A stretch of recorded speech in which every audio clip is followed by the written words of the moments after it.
Açınca gülüşün içime olsa, belki bir meyhane biraz da rakı.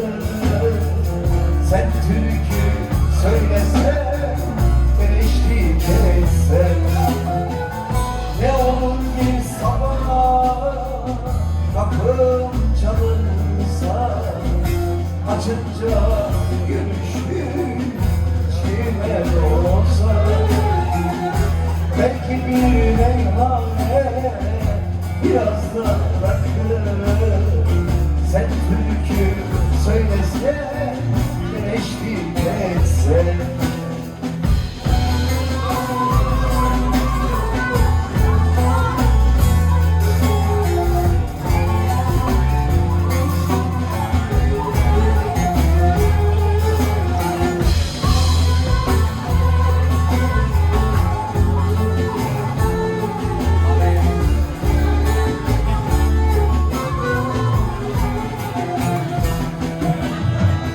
Geceler su gibi dökülse sesin, bizimle hüzünlü şarkılar yürüse, ellerin elini bulsam sızır, kalbimden kalbine çiçekler koşsa.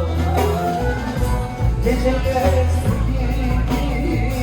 dökülse sesin, bizimle hüzünlü türküler gülse, ellerin elini bulsa sızır, kalbimden kalbine çiçekler koysa.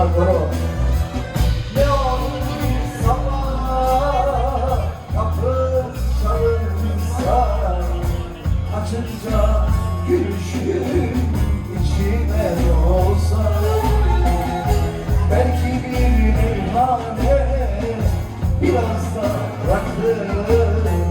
Sen türkü söylesen, ben eşlik etsem.